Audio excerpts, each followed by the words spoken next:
Pinayuhan ni Senator-elect Panfilo Ping Lacson ang House Prosecution Team na magpresenta ng credible evidence sa impeachment trial ni Vice President Sara Duterte. Ani Lacson, kailangang kumbinsihin ng prosecution teams ang at least 16 senator judges. They will have to convince at least 16 senators to render their verdict of conviction. Kasi kung kulang yung ebidensya, wala talaga eh. Kasi will be answerable to the Filipino people.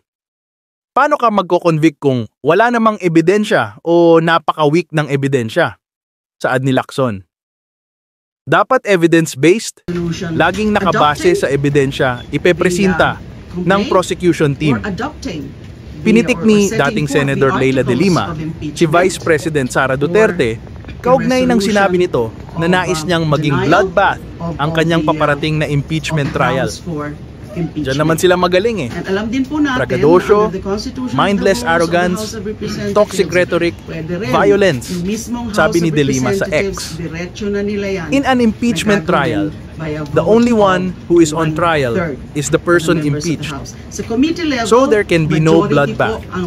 If any blood is spilled, it can only be that of the person impeached, not the prosecutors, not the senators, judges, not the administrations, not the peoples. Paliwanag ni De Lima. We will make sure of that, and VP Sara is always welcome to witness how her trial will be a serious affair where her rights are respected and the proceedings fair, devoid of the drama and chaos that she is asking her defense team to orchestrate. Dagdag pa nito. Sa isang panayam, sinabi ni Duterte na patuloy ang paghahanda ng kanyang team sa impeachment trial. I truly want a trial because I want a bloodbath talaga, sabi nito. Iginiit naman ni De Lima na ang impeachment trial ay hindi isang labanan ng lakas kundi isang proseso ng para papanagutin ang may sala. No room for chaos, drama, and theatrics that Sara asked her defense team to orchestrate. Contempt ang naghihintay sa kanila if they even dare to, sabi pa ni De Lima. Inimpeach ng Kamara de Representantes si Duterte noong Pebrero at inihain ang articles of impeachment sa Senado sa kaparehong araw. Hindi pa nasisimulan ng Senado ang impeachment proceedings. So sir, 100% sure na ba na magpapatuloy itong impeachment trial sa 20th Congress? Non-issue na ba yun na pwedeng ituloy? Kung nasimulan ito ng 19, pwedeng ituloy sa 20th Congress? Yun ang gagawin ng Senado kung hindi sang-ayon doon ang kampo ni VP Sara. Halimbawa, may karapatan silang iakyat yan sa Korte Suprema. Kasi kahapon, in-announce naman ng House that Attorney De Lima and Attorney Diokno, now Congressman Presumptive, will be joining the impeachment prosecution panel. Pasaya ng Kamara kung sinong pipiliin nilang abogado o prosecutor, tulad lamang ng pasya ni Vice President Sara, yung kanyang pipiliing mga abogado at magtatanggol sa kanya. Hindi yan pwede pang himasukan ng impeachment court. Wala kaming say dyan. Pasya nila yan at wala kaming pakialam sa kanilang desisyon kaugnay sa bagay na yan. Tapos na ang halalan, tapos na bangayan, tapos na ang kulay politika at ingay ng politika. Sana magsimula na tayo na maghilom, gumaling mula sa mga sakit at hidwaan ng halalan. Sir, ngayong klaro na kung ano yung magiging bagong composition ng Congress sa ilalim ng 20th Congress, may nagsasabi na lalakas daw ang tsansa ni BP na ma-acquit sa impeachment. Tulad ng dati, ayokong pangunahan ano man ang magiging resulta ng impeachment. Hayaan nating tumakbo ang proseso at hayaan nating magpasya ang impeachment court. Hindi para sa akin na pangunahan yan. Hindi para sa akin mag-pre-game analysis, ika nga. Siguro gusto nyo mag-post-game analysis tayo pagkatapos. Pero anumang pre-game analysis, maaaring mainterpreta na panghuhusga ng niwala pang napipresenta o nakikitang ebidensya ang mga uupo bilang hurado. Pero ano po yung nakikita nyo magiging sitwasyon dito sa Senate? Mas dadami na ba ang nasa opposition or dadami ang nasa admin? Or ano yung nakikita nyo, considering yung mga pumasok sa Magic 12? 15 taon na ako sa Senado. Ang tingin ko sa kada senador ay hindi may tatak sa noong oposisyon o administrasyon. Ang tingin ko sa kada senador, ika nga ng maraming mga kolumnista, ay isang malayang republika na pagpapasahan ng mga issue sa kada may darating na issue at hindi dahil lamang yun ang kulay na dala nila nung sila'y nangampanya o nanalo. Each senator will decide for himself or herself the various issues we will confront as members of the Senate, as representatives of the people who are elected at large. Pero political institution ang Senate, sir, di ba? Parang hindi naiwasan yung impluensya. Ulitin ko, walang dikta ang partido kaugnay sa nakita kong performance o pagboto ng mga senador sa nagdaang panahon. Ang mga desisyon nila at pasya ay depende sa kanilang personal na pananaw at desisyon at hindi dinidiktahan ng partido. Okay, RG. Balikan ko lang yung kasi May babalikan ka pa ron? Yes, outside of the impeachment process, siyempre may mga natural allies based on the personalities and the principles of the incoming 20th Congress senator. So, ano sa tingin mo yung magiging itsura? Sino-sino sa tingin mo yung mga magkakasama based on their natural alliances, based on their natural principles? I will not prejudge nor predispose what each senator elected or already serving would be doing once the impeachment court convenes. Suffice it to say that I expect it to be lively and vibrant, given that we have 3 new lawyers entering the Senate.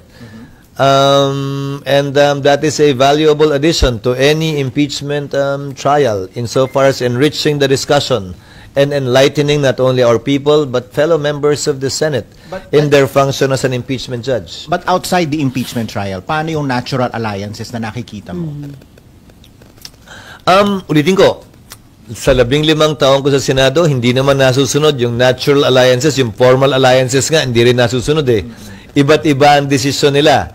Kabilang na halimbawa dito yung pagkakahalal ko bilang Senate President na hindi naman sinunod yung mga partido, hindi ba? Okay, binanggit. Ganun din, sa maraming bagay nakakaharapin ng sino mang senador. Kada senador magpapasya individually base sa kanyang prinsipyo, paniniwala at pananaw. Okay, my last question. Kasi kahapon, in-announce naman ng House that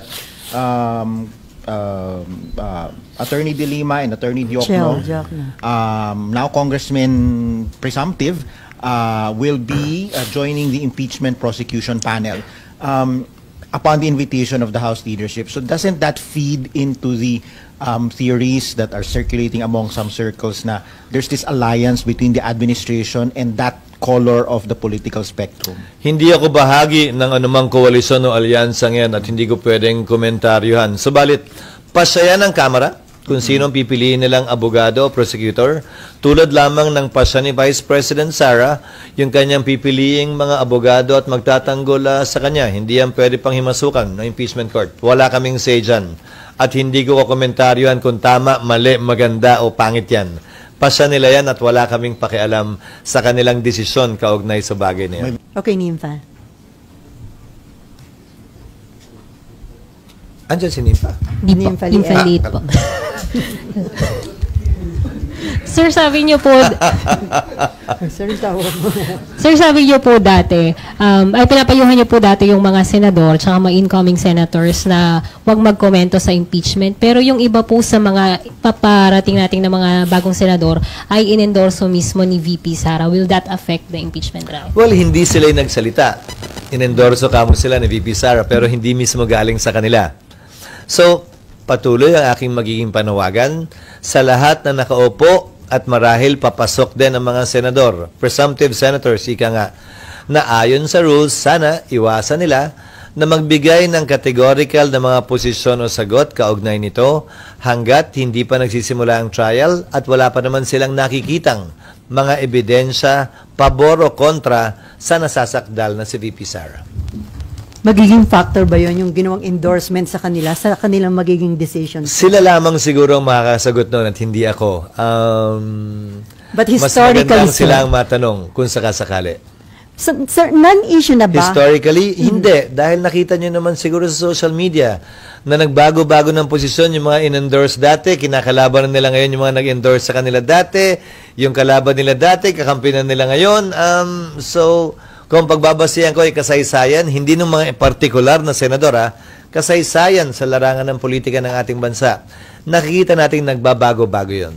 So, hindi iiral yung utang na loob yung sinasabing payback time. Hindi ko sinasabing hindi iiral, pero again, each to each his own. Nagbabago yan sa kada sitwasyon at sa kada tao. At hindi para sa akin na sabihin ganito yan o ganyan yan.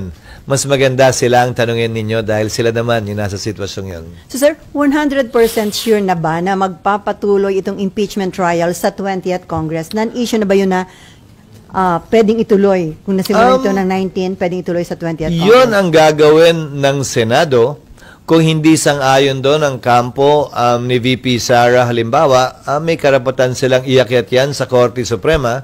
In fact, may pending case pa sila doon na hindi pa ina-actionan ng Korte Suprema. Pero hindi lang yun, hindi naman din nag-issue ng temporary restraining order o mandamos ang Korte Suprema para kami magpatuloy o hindi magpatuloy.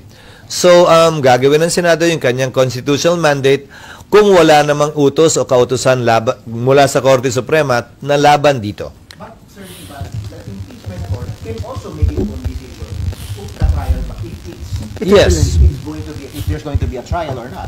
Definitely yes. And the aggrieved party, if at all, on the reverse naman, can question that before the Supreme Court. It's not just the Supreme Court's decision. It can also be your decision. Ultimately, it will be the Supreme Court's decision. But the Senate can decide on it one way or the other. Yes. Both as a Senate and as an impeachment court. Pero ulitin ko lang, ang pinagbabasihan lang naman namin ay yung Senate Electoral Tribunal na binubuo pa nga ng mga maestrado ng Korte Suprema at miyembro ng Senado, tumatawid ng Kongreso para ipagpatuloy ang pagdinig ng kaso. Nagbabago din yung mga miyembro ng Senado, nagpalit ng Kongreso, pero dahil yung kino-questioning term ay 6 na taon nung senador na pinrotesta, patuloy lamang yun sa mga susunod na Kongreso at hindi siya automatically dismissed. So, sir, kumusta na yung status ng impeachment rules? Maraming panukala kaming natanggap, hindi lamang mula sa legal team, pero mula din sa iba't ibang senador nitong nagdaang recess, lalo na mula dun sa mga hindi tumatakbo. Pero ang direksyon na personal kong tinatahak sa ngayon ay isuggest sa impeachment court na wag nang baguhin yung rules dahil baka maakusahan pa ang Senado at ang institusyon ng Senado na we are changing the rules in the middle of the game to favor one side or the other. Ipapanukala ko na kung may pagbabago man sa rules, ito yung mag-a-apply to future impeachment cases and not this one.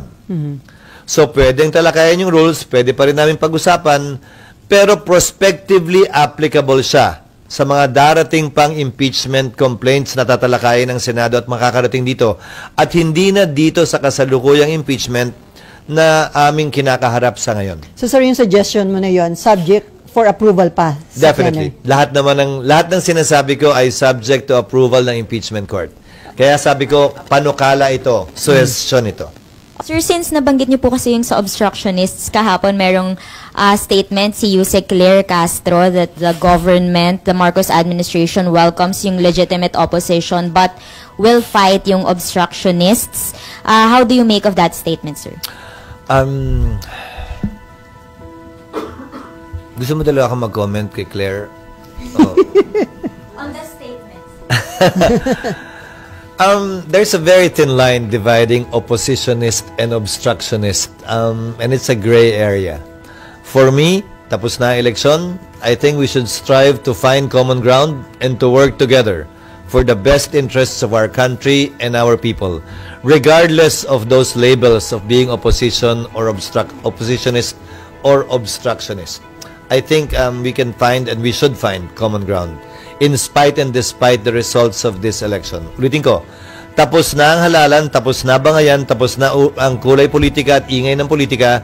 Sana magsimula na tayo na maghilom, gumaling mula sa mga sakit at hidwaan ng halalan at magsimulang maghanap ng pwede nating pagkasunduan habang isinasantabi natin yung pwede nating pag-awayan o hindi pinagkakasunduan.